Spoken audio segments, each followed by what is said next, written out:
So, hi everybody, Dr. Beachcomb, and I'm here to give you another tutorial on curiosities on the beach. Some of these I might have repeated, but I'm not sure if I did. When I was going through a lot of the beach treasures that I'm winnowing down and getting rid of, I found some of these and I thought I would share them with you.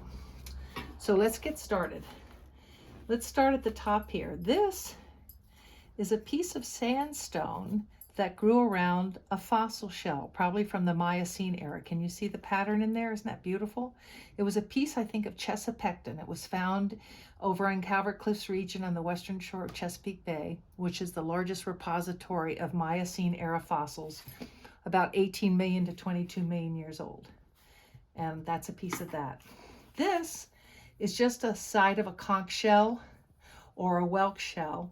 And I just loved it because I call this beach lace. These are little wormholes that burrow into the shell, or they're just erosion. No, it's wormholes. See the patterns of the worms, and they create these lovely patterns on the shell casing that look like lace. I think I've gone over these before. These are concretions. They're also known as clay babies. They come oozing through the sand, and they make incredibly interesting patterns of figures and things. This one to me looks like a little duck talking, and this looks like a little turtle. This is also in the Pacific Northwest area. I'm sure lots of you have found these. These are actually rather boring ones. These are floor tiles or wall tiles with some porcelain on one side and then sort of sandstone on the other. This is an interesting little thing. I wasn't sure what this was at all. And then I thought it was a fossil. And then I realized, no, it's a type of shell. You do find them out here. I don't want to open him too far, but he's a beautiful little bivalve type of clam shell. And I've never found one that was intact like this. But he almost looks like a little, and maybe he won't be intact now. Maybe I can't close him down. Uh-oh. Or he says, I like being open, so I'll keep him that way. So I found these rocks up on Camden, Maine beaches, and I've never seen anything like it. I wasn't sure what they were. My husband confirmed that they are rocks. I'm not sure why they're rounded, almost like tubes of rocks. If someone knows the answer to that, let me know. Originally I thought they might be bone or fossilized something or other, but actually they're stone. So a lot of you know what this is, and this one's slowly dying because it's very fragile. This is an operculum, and it comes out of univalve shells. It's a little foot that they create on the bottom of their foot so they can seal their shell up, and it's a hard casing so that predators can't get in and suck them out of their shell, which is why you often find shells with holes inside, because the predators drill a hole in the shell instead. This is coquina sand. So what's coquina sand? You found a lot of this in Florida, all the way up to North Carolina. Coquina sand is a quartz sand mixed in with a lot of calcium carbonate from corals. And when they harden, when they are fossilized, when lightning hits them, they can become hard little lumps that usually quartz sand can't do unless it has been melted. This, I think I've talked to you about this before, but it still fascinates me. You find these on North Carolina beaches. They're not rare. This is fulgurite. Obviously, there was a lightning hit. It hit the coquina sand, and it melted it. 4,200 degrees will melt quartz. And they're very heavy, this one. True fulgurite are light, thin little tubes of like fairy glass. These guys, I'm sure you all know what they are. This is not old. It's like a resin, an amber, but it's fairly recent, and it's not at all strong. This one just kind of broke in half. No animals caught in it, nothing like that.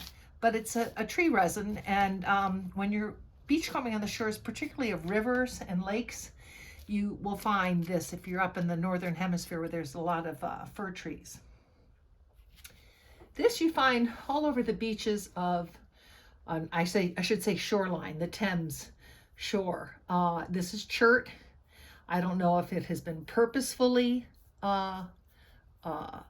shaped like this, or they were making a tool from it, you know, a type of flint, but these are very common. It's a very soft stone. Sometimes you'll find a tool that has been abandoned because part of it chipped away. You also find these all over the Thames foreshore. You find them in Scotland. You can find them up North America, Mid-Atlantic going up where there have been old settlements. It's a pipe stem. They used to have the long pipes with the bowls, and they'd break off a tip and throw it away.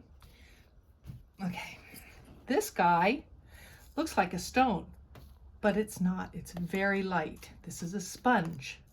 This is the kind of thing they might harvest years ago and use in, you know, to scrub ourselves. Okay, this guy you find a lot of places in Hawaii. You might find it in California too. This is like a surfing wax that gets hardened and you find on the beaches. I didn't know what it was for years, but it's just a hard, almost a plasticine feeling to it. Here we have lead. Just a piece of lead. You find those on beaches in a lot of different places, particularly where there have been fires, where it's been melted or smelted. And then you find this stuff. This is acrylic, creosol. It's not stuff you really want to pocket and keep for a long period of time. I think it is slightly toxic. I could be wrong, but I just kept a few little pieces to show you what it is. It's not acrylic. It's like a creosol. And then we have cow's tooth, a parrotfish plate. They're the ones that chomp on the coral and then poop it out, and it becomes mixed with sand. It creates sand. And this, I had no clue what this is. You have any clue what this is? This is a dog tooth. Look, look, look how high it goes up in the mouth. The roots go way up high. But you're going to find teeth on the beach, and this was a very interesting one. I'd never found one of these before. And then on some beaches, particularly maybe Michigan, Maryland, sadly wherever there's duck hunting, you're going to find clay pigeons, which lots of times just look on this side and they're made of clay. These guys I think are made of rubber, but the earlier clay pigeons are made of like a pottery, a very sandy pottery. And you'll find them on the beaches, and that's where they do target practice. And sometimes you'll find bullet casings around where they are. So there you go. There's some more interesting beach treasures. You're curious to see what stuff you find on the beach that's kind of a curiosity. We don't know what it is. But have a good time hunting and happy combing. Bye.